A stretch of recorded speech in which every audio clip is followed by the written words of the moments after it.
Ladies and gentlemen, this is Jay Michaels aboard the starship Boston Sci-Fi.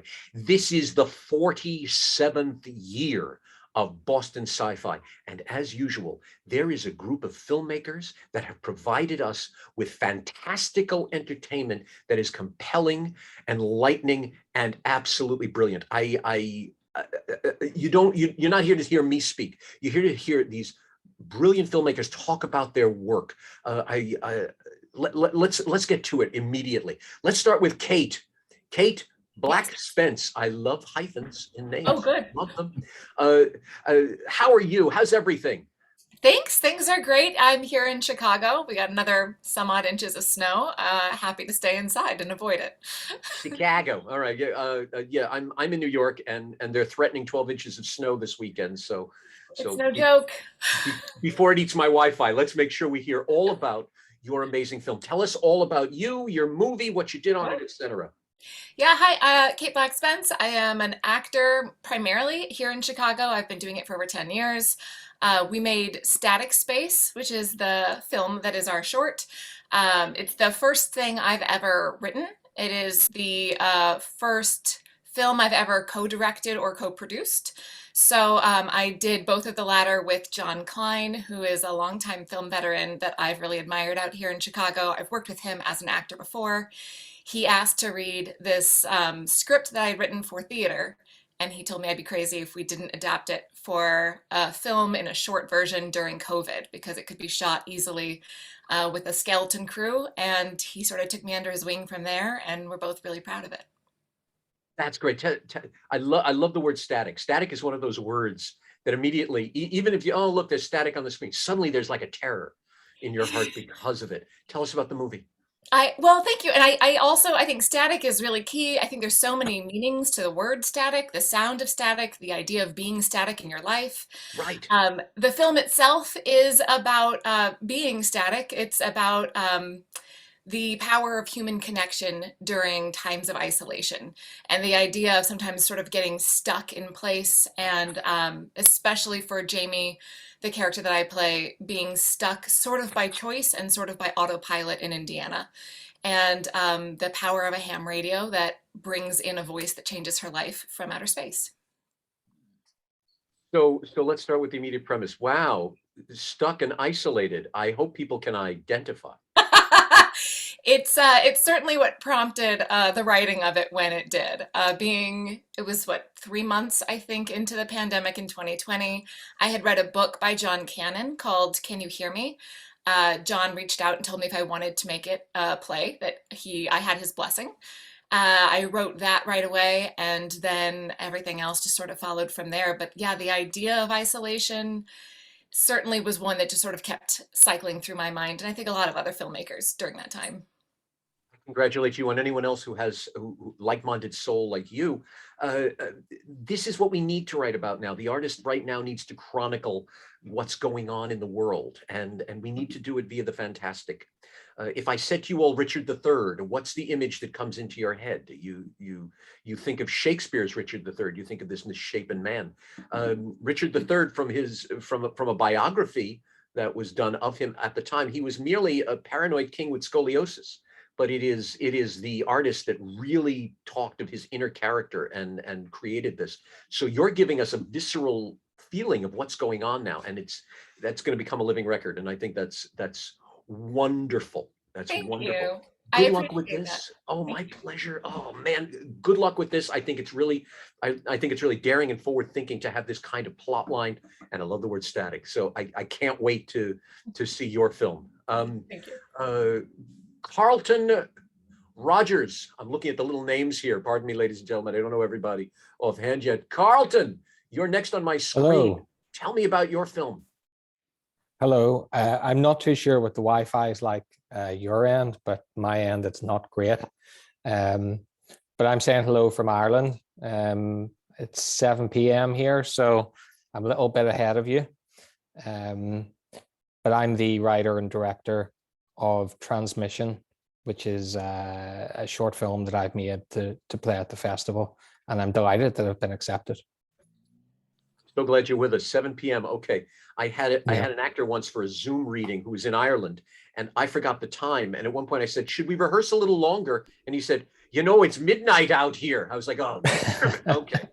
Okay, let's get you at the human hour. Good. Tell us about your movie. Tell us about what it's about. Well, Transmission is it's a movie that's kind of built on all the themes and movies that I would have watched growing up as a child, so it's very heavily influenced by Steven Spielberg and Close Encounters of the Third Kind, that sort of thing. It's ultimately a tale of two brothers who get disconnected when one is abducted by aliens, but they connect with each other through walkie-talkies. So the other brother has to find one way to get his other brother back. Laugh at me. I'm so, like I said, I'm a 12-year-old boy when it comes to these things. So I'm like, oh my God, they have to talk to the walkie. Yeah. It's like I'm really interesting, and I'm seeing patterns here. This is the second movie about transmissions, about an alien force that's separating us. So I'm really seeing how the world out there is pervading into our art. Really sounds interesting. Really sounds like a human experience. Where this. You might call it sci-fi. It might be simply a family drama. Just trying to connect. Yeah, a lot of the festivals it's played at have been not sci-fi, and a lot of them have been drama orientated festivals. So I'm delighted that I've got into Boston, because it's the biggest and best in my opinion. So Boston Sci-Fi is it for sci-fi. If you're in Boston Yeah. Sci-Fi, there you go. Period. That's that. And I'm so glad to hear it. It's funny you say that. I had a filmmaker. I work with Phoenix Fear Con, which is one of the larger horror film festivals. And I saw a movie called Alone. And it was about a group of people dying of a disease and not knowing that anyone else was out there. It was basically if COVID won. And when I called the filmmaker, I said, I want to put you into this festival. He said, why? It's not a horror movie. And I said, oh, yes, it is. There's the term, and it goes for sci-fi also. People say elevated horror, and there's also elevated sci-fi, I think. It's this, it could be a human drama, it could be a comedy, it could be whatever. Okay, there's aliens, it's on another planet, there's a starship, there's teleportation, whatever. But the point is, it's a human drama, and you've tapped into that. And I think that's wonderful. Congratulations, good luck with this. Thank you. Another great human drama about connection. Okay, I'm seeing a pattern here. Stephen Farah, tell us all about your movie. Sure. So my film, I'm the producer and writer on it, and it's called Beyond Existence. It's a feature film, and it's about Ellen, who's a government agent, and she's forced to protect a professor who's got a deadly secret, and he's being hunted by an immortal bounty hunter, and she has to save this guy, otherwise it's the end of the human race. So that's it in a nutshell. So So great. What did you do on it again? Tell me. I was the writer and producer on it. It's a very ambitious project. So we shot it over 12 days, and it's got about over 400 VFX shots in it. And we did it on no budget, pretty much. We had about $60,000, and we've got about 700,000 in favors to date. So it's very ambitious, but we've pulled in all like our favors we can. Like, I'm based in London and do film here. So yeah, I'm really excited. And we just won Best Sci-Fi at Amsterdam International Film Festival. So we're really excited. I can't wait for Boston. Like, yeah, over the moon, really. Great. Where did you get the idea for this? What stemmed this idea? The director and I were chatting. We wanted to do like a road trip film, and we both loved sci-fi. And then we were thinking of easy ways to shoot things, and we thought, okay, we'll do green screen, get a car in there, do some of that there. And then, yeah, then the plot just started getting deeper and deeper. I mean, it's got a very commercial plot, but at the same time, it's really for sci-fi people. Like, it goes deep about black holes and what technology has been brought into the world and why it's been put there. And it's deep, but it's still commercial. So yeah. You have a little Blade Runner, we have a little Star Trek, and we have a little Fast and the Furious in there. Oh, definitely. But the Blade Runner side, I lean towards. I loved Blade Runner, so a big Philip K. Dick fan, and I liked how the writers used his writing to inspire that. So yeah. I laugh. I give filmmakers so much credit in terms of their imagination, sci-fi filmmakers in terms of their imagination. You just said, yeah, we're going to do a road trip movie. Now I'm suddenly seeing Dana Carvey and somebody, in a car, and maybe Steve Carell comes in there somewhere. But you've turned it into this bounty hunter, government age. The depth of your imagination is really brilliant. Wow. Oh, that's very kind. To be honest, I just copy people and rip stuff, so there's nothing original in it. You're supposed to say it came to you in a dream in the middle of the night. See, that's what you're supposed to say. Yeah, oh no, I had a big dream. I woke up and I wrote it all. No inspiration from anything else. That's exactly right. That's how it should be. Woke up in a cold sweat and started to write. We laugh, but that's how Rod Serling created The Twilight Zone. He suffered from nightmares, and he kept a tape recorder at the side of his bed. And he'd wake up and he'd go, oh, that was frightening. And he'd record it into the tape recorder, put the tape recorder down, go back to sleep. And we normally don't remember our dreams as vividly. So he then listened to it in the morning, and it became the basis of so many Twilight Zone episodes. Oh, so wow. We're on the right track. Looking forward to it. Good action film. The moment you said, cars and all, okay, great.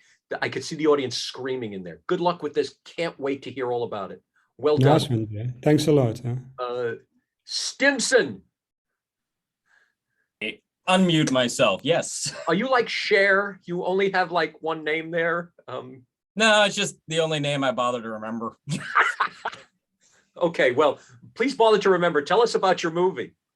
Well, Tim Travers and the Time Traveler's Paradox is built off of the classic thought experiment, the Time Traveler's Paradox, in which a time traveler creates a time machine, goes backwards 1 minute in time, and kills his younger self. Therefore, a man who cannot, should not exist, somehow does, and that's the paradox. And whenever I've seen this idea explored in the past, it's usually a metaphor for the human condition or a commentary on how we can connect to other people. I wanted to ignore all of that and see just how weird I could get in 20 minutes of screen time. So in our 20-minute film, we start with the time traveler's paradox, move to multidimensional realities, eventually start experimenting with the idea of the freezing of time at the event horizon of a black hole before just going completely off the rails into a hollow universe. For funsies.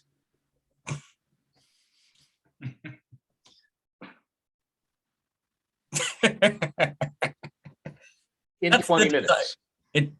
Technically 19 minutes and then a minute of credits.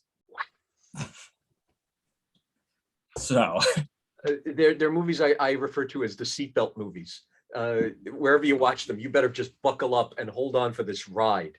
And something tells me yours is that. Where did this idea come from? How did this come to? Okay, I understand the time traveler's paradox. How did it suddenly go into every kind of sci-fi scenario that one could imagine? How did you create that?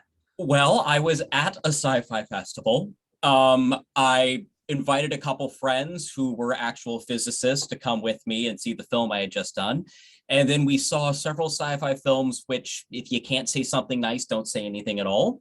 Whereupon me and the physicist friends went out. We got very, very drunk and just started spitballing ideas. And when I woke up the next morning, I had a sort of loosely scribbled outline. It was like, oh, this is fun. Let's see what I can do with this. And then I had the dumb luck to bump into the lead actor about a month later at another festival. And because this is one of those projects that is effectively a one-person cast, even though by the time we get to the end of the film, there are 9 of him in the same room arguing with each other at the same time, it kind of lives and dies by the performance of that actor. And when I met this man about a month later, it was just like, that's Tim Travers. I can do this film. So glad you said physicists. Again, it talks about the elevation of this genre. It's like I said, I like the rubber mask on planet Zoran, but it shows the elevation, it shows the intellect, the power that this genre can really give. By the fact you spoke to some physicists friends about this. Wow. Good luck. I can't wait to hear more of this. This is they're all on my list, but this one, okay, I know I have to buckle up when I watch this. This is great. Thank you for telling us about this. Wow, can't wait for this one. Whoa. Okay, I'm not even going to try to figure out the plot. I'm just going to sit there and say, okay, I know what he told me, but let me just have it come at me. Wow, good for you. Good for you. Thank you. Ramone, tell us about your film. Hello, sir. Yeah, it's a pleasure to be here and a real honor that the Boston Sci-Fi Festival chose my film, The Pey, and all the plots and stories so far from the rest of the filmmakers here sound awesome. I can't wait. So The Pey is a social media monster movie. A lot of people, when they hear, oh, that's a redundant term. Social media, they hear social media and they're like, oh no, not another one of these. That's what I kind of thought when I was about to make it. But it's so it's a social media monster movie. It's about a teenager who is hunted by a monster known as the Pey after she shares a mysterious gift. And it's in the tradition of the Curse movie, like The Ring and movies of that kind. And I'm a big fan of those movies. And also it's also in the tradition of Alien and The Thing, because I'm always fascinated with, especially with Alien and The Thing, I really like the idea of a monster that starts off really small and then keeps getting bigger and bigger as the movie goes. And then of course in The Thing, it's like, who is the monster? So there's this whole Agatha Christie element to it. But the reason I wanted to make The Pey was because we were sitting around during COVID, especially at the end of 2020. So it was like December 2020. And we were like, oh, we gotta go. I needed to make a movie. I was itching to do it. And then I was like, okay, I gotta do it with like one person. And, just to keep it safe, because we had to shoot during that time, during the spike. And so I was like, what are we gonna do? And I was like, should we make a COVID movie? I was like, everybody's going to be making a COVID movie for sure. But I was like, but I still should make a movie about COVID, but let's not make it about COVID. Let's just, create an allegory for it. So I was like, what spreads faster than COVID and lawsuits? And I was like, social media. So hence we decided for social media to be what the film is about. And we're living in an age where there's so much misinformation, disinformation. You can't trust certain things. People were saying COVID existed. Some people were saying it didn't. Can we trust these vaccines? Can we not? Is the election rigged? Is it not? It became this thing where like we're searching for the truth. And I was like, what if we make a movie where the character has to kind of decide, is this monster that pops up on her feed, is it real or is it fake? And then she kind of shares it because the monster promises, the post promises that the moment she shares it, she's going to get more followers. So in her greed of getting more followers, she shares this thing that she has no idea what it can do. And then slowly, as the more followers she gets, she's being hunted by this thing that seems to be growing. So that's the premise of the movie. And it's, like I was saying, it's an allegory for like fake news and misinformation. It's brilliant in one aspect. When you talked about the growing monster, that's exactly what social media is. Facebook started as a college thing, and today it's conquering the world. Twitter, people fear Twitter these days. And even Instagram, you could live an entire life on Instagram and have it be so separate from who you are. Really powerful story in there. Lots of parables, not just about COVID, about social media, about our own. You can get psychological also about how we look at ourselves in terms of comparing ourselves to other avatars. Really powerful piece. Wow, and it's you did it during, how many of you filmed during pandemic, during isolation? Wow. Yeah, so it was actually during the spike. A lot of people said like, hey, you obviously don't care about people, do you? I said, to a certain extent, but I do care about the cinema too. So we made sure like everyone was safe. And that's why even the villain in the piece is a monster, that we were like, okay, what's the most safest thing that we can keep as the bad guy? A guy in a full suit. There you go. Masked up. And so it was two characters, the monster and the girl. And yeah, we shot it over 1.5 days. And during it was a meme. It was a meme of Jason Voorhees from Friday the 13th, and it said masking since 1978. Yes. So yeah, you're very clever with that. Yes, I'm glad everyone kept its safety, and I'm glad you found such an amazing way of masking during your filming. Wow, good luck with this. I can't wait to hear the response. Let's see if the audience walks out like I think they will, going, oh yeah, and then looking at their phones and going, oh, let me put that away. Don't share what you don't I'm know. not going to click like at this moment. Exactly. Yeah. Wow. Think about it. And like I said, I'm just really honored that like what could have been, it's basically a horror movie, but it does have the sci-fi element. So I'm very honored to be a part of this amazing festival. There's no such thing as just a horror movie. There's no such thing. Ladies and gentlemen, you're all creating parables. I'm writing a book on this. Any horror movie, any science fiction film, even the lowest budget, the tiniest, even the bad ones, have a story that we need to hear. It is our Greek drama. There's the line in the Avengers where Loki looks at Thor creating lightning with his hammer and says, "No wonder they think we're gods."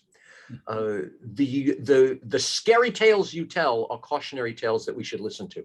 Imagine if everyone watched Contagion and Idiocracy a little closer when they first came out. Would we still be on Zoom today? Nick, tell us about your film.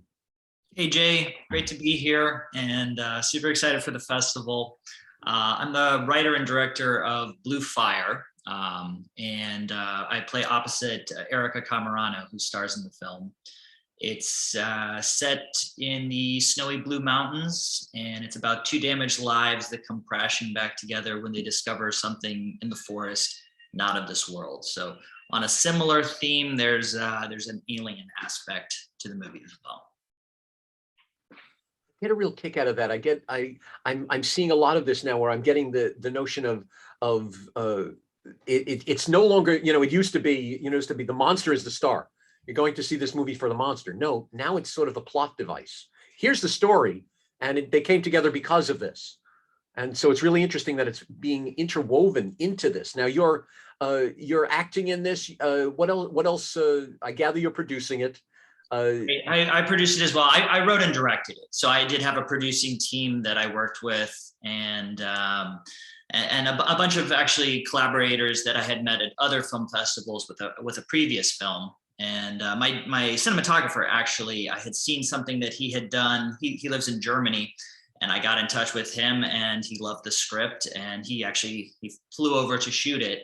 And we went on this epic 5-day adventure off-grid in the Green Mountains of Vermont is where we shot it, and we shot in the dead of winter. So it was a very rough, cold shoot, but we had a great team, and yeah, I think really the film it plays off kind of Kafka's Metamorphosis for me. I'm interested in how people. Yeah, just in our lives, we're constantly changing and kind of evolving into the next version of ourselves. So there's that. And also I grew up with sci-fi films of the 90s, and there's a little bit of that sprinkled in there. Fire in the Sky. I don't know if you I know it well. Yeah, that sure. one. And also I grew up on the Grimm's fairy tales. So it's really a dark modern fairy tale, I would say. It's interesting because in all those cases, yes, the especially in Grimm's, the monster is usually the plot device. So it's very interesting that you caught this age-old thing within your film, and some of you have done that also. That you seem to recapture the Grimm's notion of it's not about the troll; it's about getting past the troll. That it's this plot device. Yeah, absolutely. I commend you and I commend everyone. I'm hearing this and you don't see, but I'm dancing up and down in my seat. But it's so wonderful to hear you say, I wrote, directed, produced, I'm starring in it. I designed the costumes. I painted the set. I grew the trees that are in this. You know, I'm so happy to hear that, because you're painting a full picture. You're showing us your visions. And I think that's wonderful. It's not a studio sort of, okay, this is what you don't hear about the director's cut because the studio got it. And then there's this, and then it's really commendable, really brilliant. Good luck with this. Another human drama. Can't wait to see it. Good for you. Candice de Meza, tell us about your movie. Hello, I'm super excited to be here, as everyone else has already echoed. This is like super exciting for me at this point. So I am the writer and the actor and producer for my short film, Alien Abduction. And Alien Abduction is about two young Afro-Latinx teens, one of which, Maricela, is pregnant. And she's a science genius. She wants to be an astrophysicist.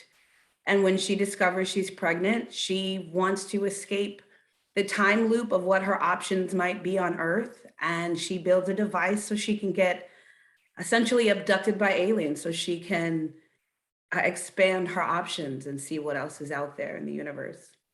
And then her friend, who meets her essentially 2 weeks from her due date in a cornfield that she's mowed down to exhibit her device, and her friend's hilarious reaction to that whole process. So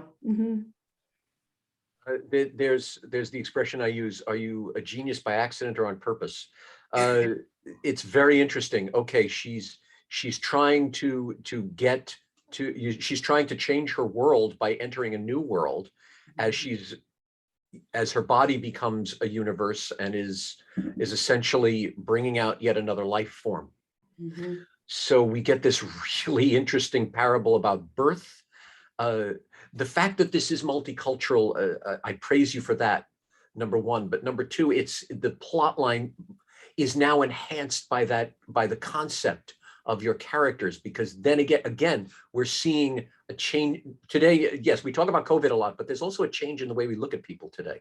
Today, because of so many good and terrible reasons, we are looking at people differently. And your film does that in the sci-fi way. Okay, here is a total change of universe. You're showing us a change of they talk about the coming of age film. Well, this is the change of universe film. And I think that's really brilliant. Where did such an idea come from? I don't really know. And it's interesting because when I watch it now, I am 40 weeks plus, I'm 40 weeks and 5 days pregnant. So it's weird to watch it and be like, wow, foreshadowing. Were you pregnant when you made the movie? Were you pregnant when you did the movie? No, I was not. I need to write a movie where none of the characters get pregnant. How about that? But I wrote it as a micro play initially. I do a lot of theater, and I just was really interested in the concept of like how people can get free of things that seem to kind of lock us down. And I just kept seeing a pregnant teenage girl in a cornfield making a snow angel in like a field. And I just started to think, what does she want to get free of? And she wants to get free of time, of generational cycles that repeat and repeat and repeat. And she's genius. And there's may not be a place in the world for a teen who is also genius and also pregnant and also maybe brown skinned and speaks Spanish. How might she escape? And like other people, I was like, aliens, of course. And it's funny because now you're taking both terms alien when you get right down to it. Yeah. In all sense, you're taking that word. Really fascinating. Wow. I look forward to this. Really terrific concept. And what a great publicity stunt. She wasn't pregnant when she made the movie. Brilliant. Yeah, like you planned it. Brilliant. Two things which I want to say to all of you as we wrap up. Number one is, please, all of you invite Kate to your filmings, to your premieres, because she was sitting there having the best time. I was watching her at the corner of my eye, and she's just smiling and enjoying. And oh yeah, I think she was taking notes. Oh my gosh! So everyone, please invite Kate to your premieres. That's number one. Number two, thank you all very much for your work. Thank you all so much for submitting it to Boston Sci-Fi. I wish you all the best with this. You are, to say you're the future of film is one thing, you are, but you're the future, period, because your stories could be tomorrow's reality. And I thank you so much for giving all of us your brilliance and your work. I look forward so much to hearing more about your movies, and best of luck at Boston SciFi47, ladies and gentlemen, bostonscifi.com. Tickets, information, the whole works. We got cosplay, we got stories, we got ray guns, the whole works. So bostonscifi.com. Find out about these filmmakers and the 8,000 others that I'm going to be speaking to at some point today. Thank you all very much. Thanks, Jake. Nice one. Cheers. Thank you, Jay. Thanks.